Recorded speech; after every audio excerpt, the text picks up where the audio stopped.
સત્યનારાયણની કથામાં સાધુ વાણીઓ પોતાનું કામ થઈ ગયું પછી ભૂલી જાય છે, સત્યને ભૂલી જાય છે. સત્યનું વ્રત કરવાની વાત છે, સત્યના માર્ગે ચાલવાની વાત છે, પણ સાધુ વાણીઓ ભૂલી જાય છે. અને પછી તો જમાઈને લઈને વિદેશ કમાવા ગયો, ખૂબ પૈસા કમાણો. એ સત્યનારાયણની કથા યાદ છે ને બધાને, 5 અધ્યાયની, કે ખાલી શીરો જ ખાવાનો છે આપણો પ્રસાદનો. માત્ર 5 અધ્યાયની સત્યનારાયણની કથા છે, પણ અદ્ભુત છે. બાપુ હું તો સત્યનારાયણની કથા 3-3 કલાક કરતો. 5 અધ્યાય 3 કલાકમાં કથા કરું, ત્યારથી આદત છે. મેં સત્યનારાયણની કથા શરૂઆતમાં બહુ કરી.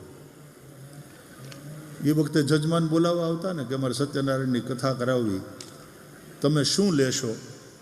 એટલે હું કહેતો 5 કલાક. તમે શું લેશો? 5 કલાક. 5 કલાક આપવાની તારી તૈયારી છે તો આવું. એમાં 2 કલાક નિરાતે પૂજા કરીશું, વિષ્ણુ સહસ્ત્ર નામનો પાઠ કરશું, એક નમઃકાર સાથે ભગવાન વિષ્ણુને તુલસી અર્પણ કરશું, ગણેશજીની ષોડશોપચાર પૂજા, ભગવાન નારાયણની ષોડશોપચાર પૂજા, વિષ્ણુ સહસ્ત્ર નામ. એટલે 2 કલાક પૂજા હાલશે ભાઈ, અને 3 કલાક કથા. 5 કલાક આપીશ તો આવું. માત્ર 5 અધ્યાયની કથા છે સ્કંદ પુરાણના રેવા ખંડમાં, અને અદ્ભુત કથા છે. પણ આપણી કરુણતા એ કે આપણે તો 5મા અધ્યાયની ટંકોરી વગાડતા હોય, ઘંટડી વગાડતા હોય, ગોરદાદા ઇતિ શ્રી સ્કંદ પુરાણે રેવા ખંડે સત્યનારાયણ વ્રત કથાયામ 5મો અધ્યાય, ત્યારે જ બરાબર પોગ્ય ને કહીએ જય લાવો પ્રસાદ. એ પ્રસાદ નથી, એ ઘીનો કિસમિસ વાળો શીરો છે.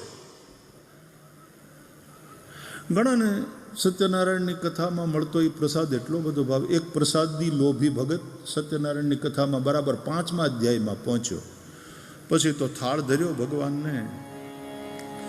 ગોરદાદા એને જજમાને આરતી ઉતારી, અને પછી પ્રસાદ આમ ટોપિયું ભરેલું. અને ગમે તે હોય પણ સત્યનારાયણની કથાના શીરાનો સ્વાદ જ અનોખો હોય. એવું પાછું ઘરે બનાવો તો એટલી મજા નથી આવતી. એ પ્રસાદનો ટેસ્ટ કંઈક અલગ જ હોય. અહીંયા તમે આ ભંડારામાં જમશો ને, એ ટેસ્ટ જ કંઈક અલગ હોય. એવો સ્વાદ ઘરે ના આવે. તો ઓલો ટોપીઓ લઈને પ્રસાદ વેચવા વાળો બહાર નીકળ્યો. એટલે ગોળની ભેલીએ જેમ મકોડા જામે એમ ચારેકોરથી ભક્તો બધા જામ્યા, લાવજો લાવજો લાવજો. એટલે આવડો 5મા અધ્યાયમાં પહોંચ્યો હતો ને પ્રસાદીઓ ભગત, એ તે ટોળામાં હાથ ધરીને ઉભો રહ્યો, લાવજો ભાઈ લાવજો. તો એના હાથમાં હવે 50-60 હાથ આમ ધરાયેલા હોય ને, બધાને ઓલો આપતો જાય ધીમે ધીમે એક-એકના હાથમાં. તો આના હાથમાં આપ્યો. આવ્યો પ્રસાદ એણે જોયો, ખોપારી જેટલો હતો. એને એમ થયું એટલામાં શું થાય. અને આને એ પ્રસાદ બહુ ભાવે, પૂરો પ્રસાદીઓ ભગત. બધે ઠેકાણે કથામાં હાજરી આપે. છેલ્લે 5મા અધ્યાયને અંતે એને એમ થયું આટલામાં શું થાય. પછી થયું કે આટલા ટોળામાં બધાએ હાથ લંબાવીને બેઠા છે, એમાં કયો હાથ કોનો એ ઓલા વેચવા વાળાને ક્યાં ખબર છે.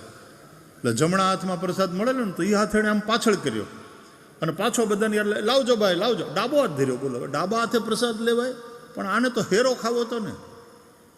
લાવજો ભાઈ પ્રસાદ આપજો, ભલા એ લાવજો. એ ઓલો બધાને વેચતા વેચતા વેચતા આની પાસે આનો વારો આવ્યો ને, ત્યાં પ્રસાદ પૂરો થઈ ગયો ટોપિયામાં. તો ડાબો હાથ ધરીને ઊભો રહ્યો હતો, પણ એમાં પ્રસાદ મળ્યો નહીં. જમણા હાથમાં પ્રસાદ હતો, એ આમ પાછળ કરીને બેઠો ઊભો હતો ને, તો કૂતર્યું આવ્યું ખાઈને વયું ગયું.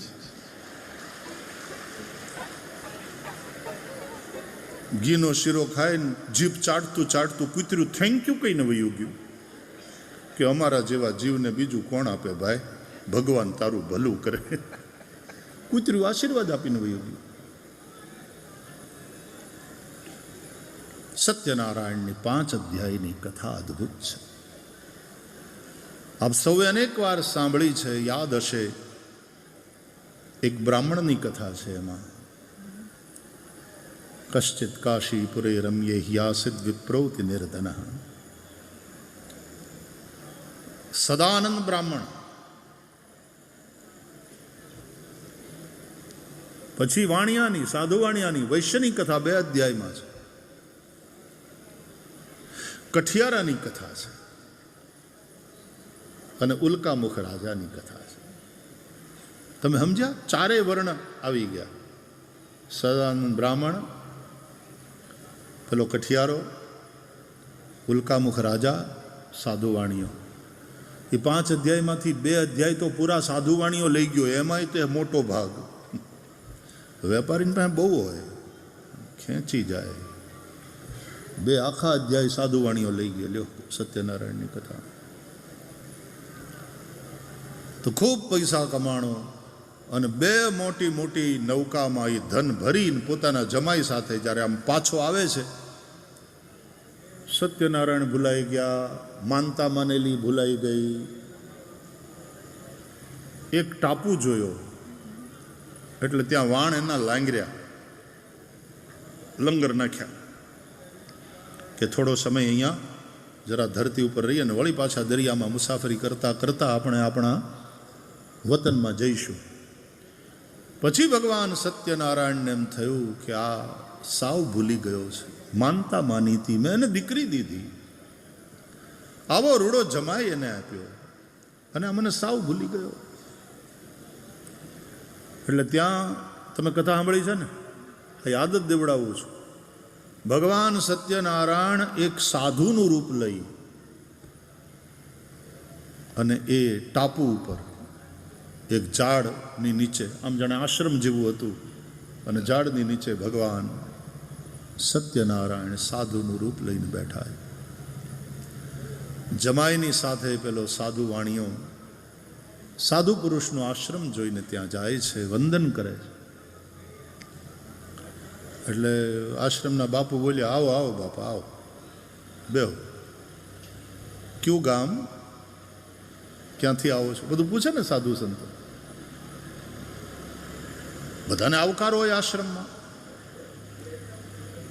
ભોજનનું ટાણું થાય, બાપા પ્રસાદ લઈ લો, હરિહર કરો. રોકાઈ જવું હોય તો આ રૂમ ખોલી દઈએ. બધાને આશરો મળે ત્યાં. એટલે સાધુ વાણિયાએ નામ ગામ બધું કહ્યું અને પછી સાધુના રૂપમાં ભગવાને પેલા વેપારીને પૂછ્યું કે આ 2 વાણ તમારા? તો કે હા બાપુ. એમાં શું ભર્યું છે? એમાં શું છે? રૂપિયાવાળા હોય ને એના મનમાં આમ એક ભય બહુ રહે. અને એમાં સાધુ સંતોને આ બધા આવે ને, NGO વાળા આવે, શેઠ તમને મળવું છે, એટલે ત્યારથી જ મનમાં એમ થાય કે આ માળા માગવા જ આવવાના છે. કે તમારા વાણમાં શું છે? એટલે કે બાપુ અમારા ગરીબ માણસ, અમારે શું હોય, બસ વેલા ને પાંદડા ભર્યા. અને ભગવાન સત્યનારાયણ કહ્યું કે તારી ભલી થાય, આટલી કૃપા કરીને તને આટલું આપ્યું, પણ તને એની કદર નથી, તને એની કિંમત નથી. હજી વેલા ને પાંદડા. એ ભગવાને આપ્યું હોય તો કહેજો ભગવાનની દયા છે, લીલા લહેર છે. પણ ઘણાને પૂછો ને કેમ ચાલે બધું, આમ કેમ ચાલે ધંધો? રોટલા નીકળે છે. ઢીલું તો ન બોલ, આવું ઢીલું તો ન બોલ. ભગવાનની આટલી દયા છે તો કે ને આનંદ છે, ઉપરવાળાની મહેર છે, બહુ સારો ધંધો હાલે છે. ઘણા લોકો મને કહેતા અમે આમ કમાણા નથી, એટલું કોવિડમાં કમાણા. લીલા લહેર છે ને એમાંથી પછી હારે માર્ગે પાછું ખૂબ ભગવાને મતી આપી, સત્સંગથી આપણને થોડી સમજણ મળી, તે હારે માર્ગે ખર્ચ્યું. ભગવાનનું છે ને ભગવાનના કામમાં લગાડ્યું. આવી સમજણ, સત્સંગથી એવી સમજણ આવે. માણસ આપે, વેચે અને પાછો એનો અહંકાર ન કરે કે એ તો મારા દીના નાથે દીધું. દેન હાર કોઈ ઓર હૈ જો ભેજત દિન રૈન, લોગ ભરમ હમ પર કરે તાસો નીચો નૈન. ત્વદીયમ વસ્તુ ગોવિંદ તુભ્યમેવ સમર્પય. સાધુના રૂપમાં ભગવાન સત્યનારાયણ પૂછે છે કે તારી નૌકામાં શું ભર્યું છે? અને આવડો આ લોભિયો બીકણો એક પૈસો કોક માગશે તો એટલે બોલ્યો કે બાપુ શું હોય અમારે તો વેલાન પાંદડા છે. અને ભગવાન સત્યનારાયણે સાધુના રૂપમાં કહ્યું એવ મસ્તુ, ભલે એમ થાવ. અને પછી આપણે સત્યનારાયણની કથામાં ગોરબાપા પાસે સાંભળીએ, પછી જે કહેવાય છે તે પોતે ભગવાનના વચનને કારણે સાધુવાણિયાની બંને નૌકાઓનું જે ધન રહ્યું ને તે વેલાને પાંદડામાં પરિવર્તિત થઈ ગયું છે. એને કારણે નૌકાનું વજન અચાનક હળવું થઈ ગયું. નૌકાઓ સમુદ્રમાં ઉપર આવી ગઈ. સાધુવાણિયાએ જ્યારે પોતાના જમાઈ સાથે જોયું, પોતાના ધનની જગ્યાએ વેલા પાંદડાને જોતા સાધુવાણીઓ રડવા લાગ્યો છે. ત્યારે જે કહેવાય છે તે પોતે એના જમાઈ એને સમજાયું છે, હે સસુરજી, પેલા સાધુ મહારાજ ચમત્કારી મહાપુરુષ હોવા જોઈએ, તમે એની આગળ ખોટું બોલ્યા એટલા માટે આવું થયું છે. તમારા ધનને તમે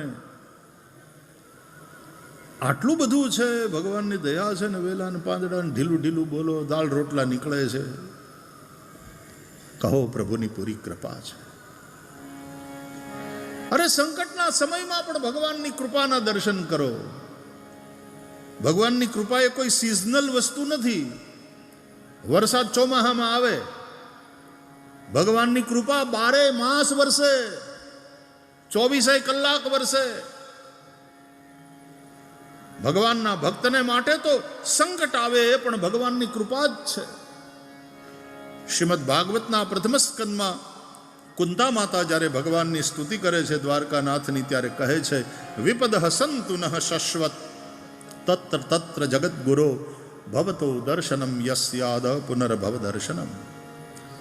હે ભગવાન, અમારા જીવનમાં હંમેશા સમયે સમયે વિપત્તિ આવ્યા કરે, વિપત્તિ આવતી રહે. કારણ કે વિપત્તિમાં જ તમારું સ્મરણ વધારે થાય છે. સંપત્તિ, અનુકૂળતા એ તો ક્યારે ભગવાનનું વિસ્મરણ કરાવી દે. વાહ સુખ પર પથ્થર પડો રામ હૃદય સે જાય, બલિહારી વા દુઃખ કી કે પલ પલ राम बजाए. सुख में सुमिरन ना करे दुख में करे सब कोई, जो सुख में सुमिरन करे तो दुख कहां से हो. संसाરમાં સમય સમય પર વિપત્તિ આવતી રહે તો માણસ જરાક ડાઉન ટુ અર્થ રહે છે, થોડો સાવધાન રહે છે, ભગવાનનું સ્મરણ થાય છે, ભગવાનના શરણે જાય છે. કુંતા માતાએ તો માગ્યું, વિપદ સંતુ નઃ શશ્વત તત્ર તત્ર જગદગુરુ. હે શ્રી કૃષ્ણ, હે દ્વારકાધીશ, હંમેશા અમારા જીવનમાં સમયે સમયે વિપત્તિ આવ્યા કરે, અમને સાવધાન કર્યા કરે, અમે જાગૃત રહીએ. આપણા શાસ્ત્રકારો કહે છે, ભગવાનનું વિસ્મરણ એ જ વિપત્તિ છે. વિપદ વિસ્મરણમ વિષ્ણો સંપન્ન નારાયણ સ્મૃતિ. ભગવાનનું વિસ્મરણ એ જ વિપત્તિ, નારાયણનું સ્મરણ એ જ સંપત્તિ છે. હનુમાનજીને પૂછ્યું કે કોઈ આમ રસ્તામાં તકલીફ તો નથી પડી ને, કોઈ વિપત્તિ તો નથી આવી? હનુમાનજીએ કહ્યું,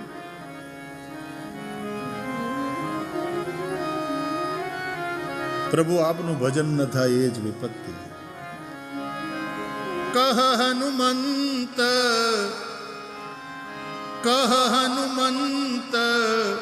વિપત્તિ પ્રભુ સોઈ, જબ તવ સુમિરન ભજન ન હોઈ, जब तव सुमिरन भजन न हो।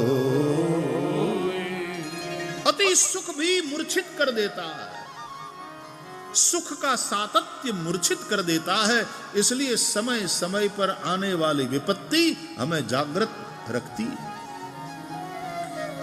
जब दिवस दरमियान जागવું જરૂરી છે અને સૂવું પણ જરૂરી છે, એમ સુખનું સાતત્ય મૂર્છિત કરી દે છે, વિપત્તિ તમને જાગતા રાખે છે। ડાઉન ટુ અર્થ રાખે છે, વિનમ્ર બનાવી રાખે છે. એટલે સુખ દુઃખ એ બંને આવતા જ રહે જીવનમાં. કોઈ એક વસ્તુનું સાતત્ય નહીં. પછી તો સાધુ વાણીઓ માફી માગે છે ભગવાનની પાસે,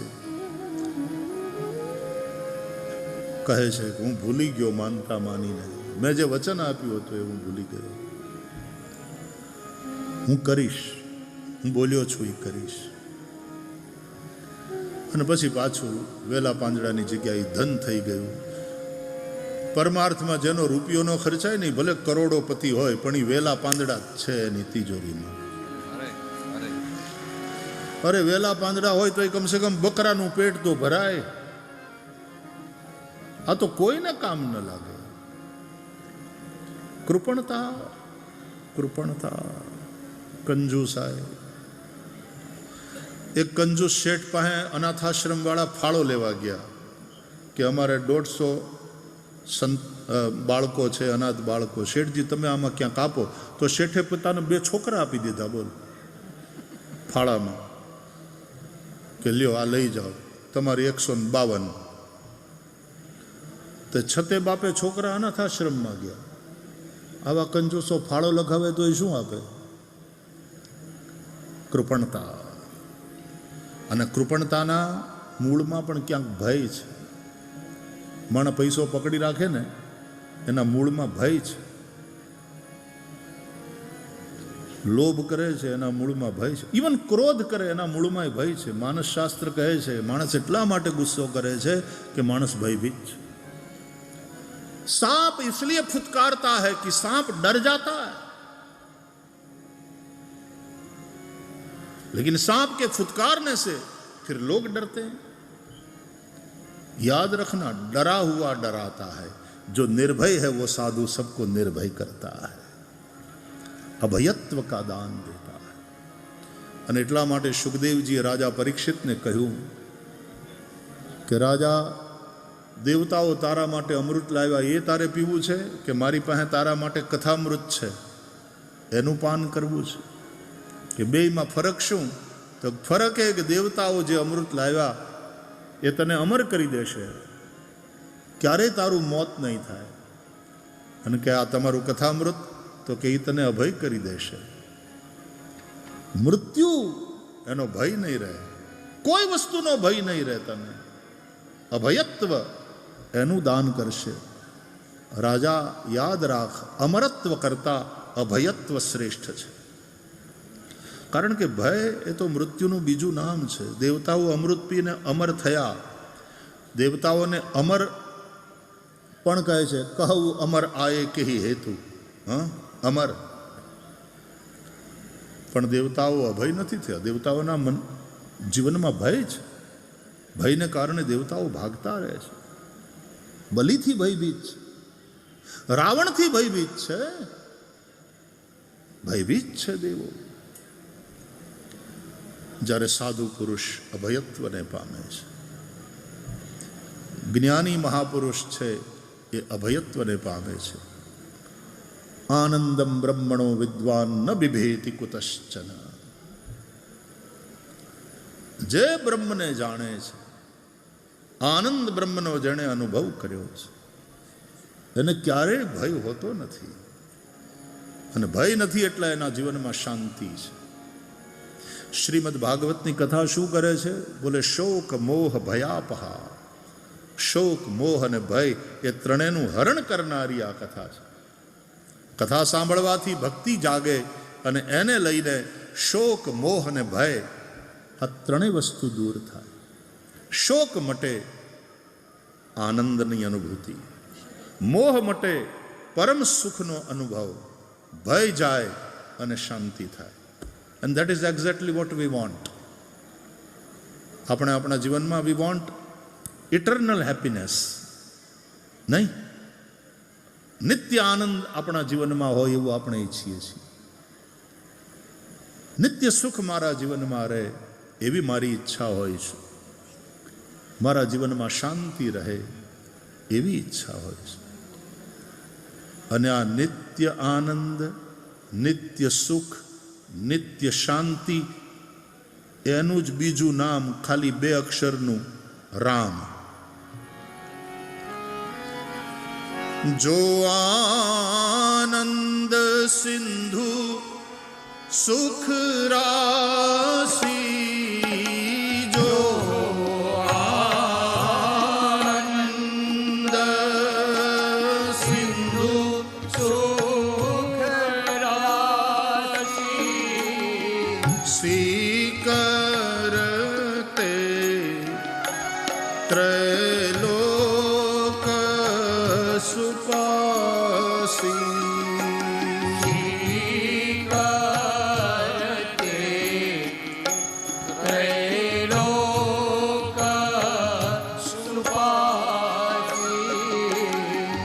સો સુખધામ રામ અસ નામ,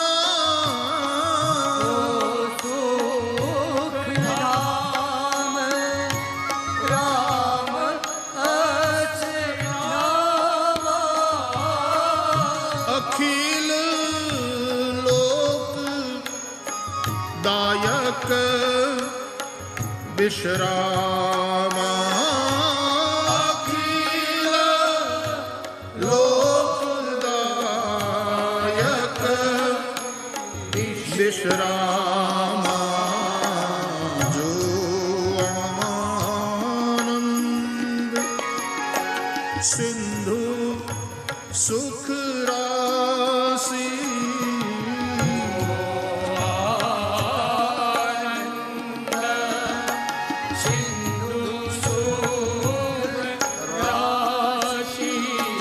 સ્વીકરતે ત્રૈલોક સુપાસી.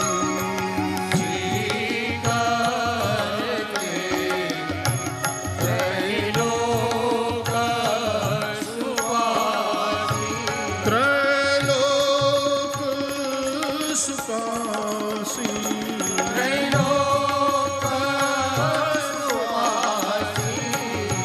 સિંધુ સુખ રાશિ,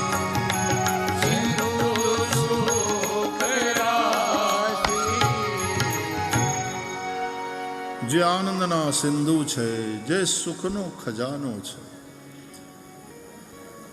અને જે અખિલ લોકદાયક વિશ્રામા, સકલ સંસારને શાંતિ પ્રદાન કરનારા છે.